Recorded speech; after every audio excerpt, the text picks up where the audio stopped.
Willie D Live. What's up, family?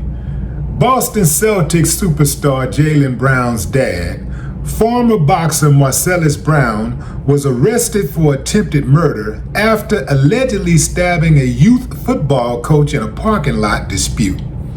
Family, the Las Vegas Metro Police said that they are investigating a stabbing that went down at All-American Park on Wednesday, stating two men were in a verbal altercation over a parking space when the subject stabbed the victim multiple times in the stomach. According to the arrest report, the alleged victim's girlfriend actually told cops it was over Brown dinging their vehicle with the door of a Lincoln Navigator as he got out of the passenger side. The woman said the coach then got out of his vehicle to check the damage, but Brown brushed it off and said it was simply a bump before calling him a BASS and starting to walk away. After a back and forth, the woman claims the two agreed to duke it out. At that point, the coach turned his back and Brown sucker stabbed him. Yeah, fam, new word, sucker stabbed. Stabbed him in the back, literally stabbed him in his back as he turned around. The woman states Brown, 7 feet tall and 300 pounds, used his left hand to grab the coach's right shoulder and stabbed him several times in the abdomen. She says the coach initially tried to fight back before attempting to run away, and Brown gave chase. Eventually, the woman said the coach, who is 5'9", 160 pounds, got in the car and they drove off to call 911. According to the report, he suffered stab wounds in the upper right chest clavicle area, a defensive wound on his left hand that penetrated his tendons, a slice wound that necessitated a partial gastrectomy to remove part of his digestive system, eviscerated bowels, and a broken right rib that may require surgery to repair. He is in critical condition and in ICU. When the cops caught up to Brown, they observed abrasions on his knees and his face was bleeding, and spontaneously stated the whole ordeal was sparked over a door ding. Brown also received treatment at the hospital for a broken toe, scraped knees, and an abrasion on his right cheek. Officials also spoke with several witnesses who claimed they saw the whole thing, and one even graphically claimed he could see the victim's insides hanging out when he lifted the front of his shirt. Several witnesses also state Brown did not act in self-defense and struck the coach first.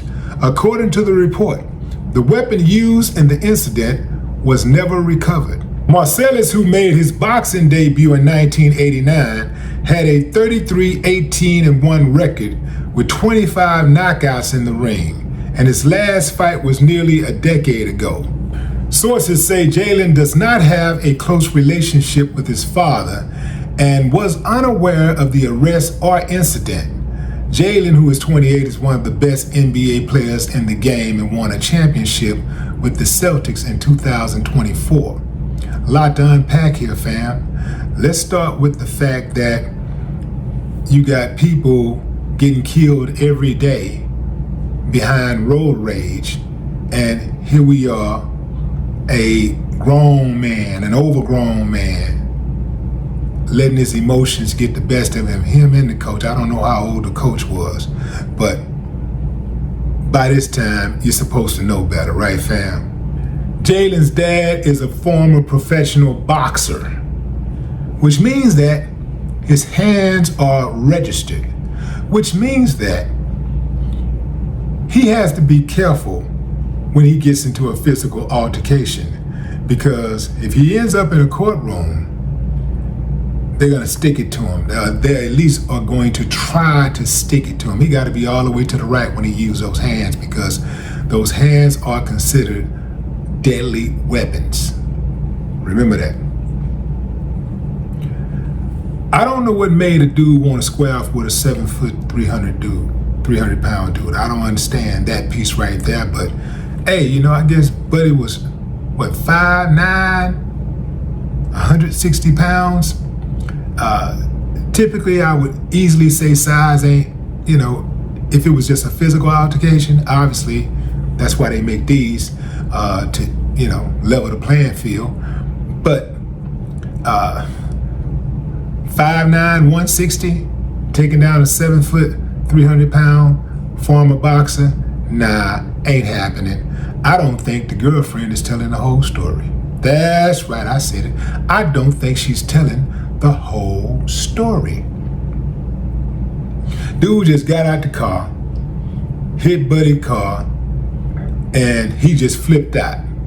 Oh man, it's just a bump, and kept on walking. Now, I'm not saying it's not possible, but he goes from bumping this guy's car with the door, telling him it's not a big deal, challenging him to a fight. He got all this extra size on Buddy, and he still pulls out a knife. Come on, fam, make it make sense. I don't believe it. I don't believe it. Again, it's possible. I'm just saying, I don't believe it. Let's go to the road rage. Let's go to road rage. Y'all better stop going off on people that you don't know. Strangers. You don't know what kind of day somebody is having inside of their car. You don't know who you're dealing with. In this day and time, we got family members killing family members. So you would know it ain't nothing for somebody to knock down a stranger. You mad because somebody cut you off. You mad because somebody swung the door open and hit your car. I can get it if somebody did it purposely. But most of the time, those type of things are incidental. It's like, it's one of those things that happens inadvertently, right? Most people don't really mean no harm when they cut people off and stuff. A lot of times people just be in such a rush to get to where they're going, they're oblivious, to some of the, I would say, inappropriate driving that they do, right? You got to give grace, because all of us are guilty of cutting somebody off. All of us are guilty of driving too close to somebody or driving too slow. All of us are guilty of that. It's a trip that we find it so hard to give grace to others when they do it. I get it if somebody's trying to run you off the road, okay, man, But even all that bumping, when it comes to that, man, just, do what needs to be done, but stop all that bumping, because when you start bumping, you're really giving a person an opportunity to prepare for combat.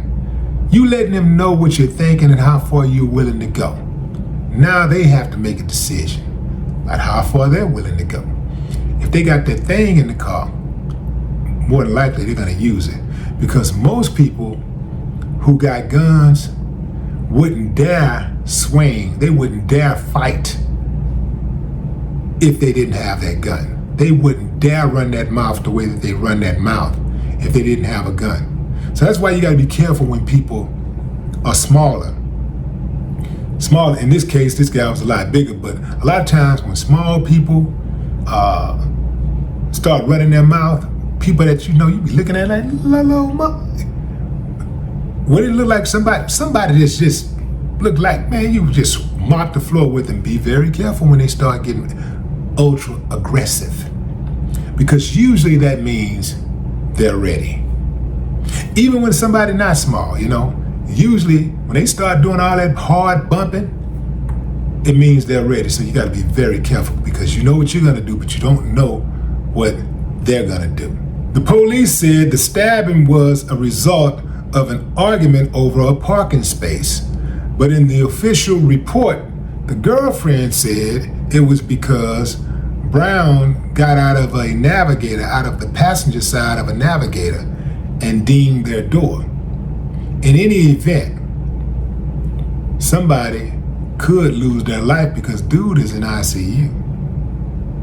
If Buddy loses his life over this, you got to look at both sides. Both sides made mistakes, because it just was not worth it. I've been in a situation where, I held my ground on a parking space. I'm clearly that. I mean, it was just one of them situations where I was just clearly waiting before dude turned down the aisle. Let me tell you what this fool did, fam. I'm going to visit somebody at the hospital. I'm going to visit a friend. And I pull up to take a parking spot. One guy's pulling out. I'm waiting on the parking spot, right? I'm sitting.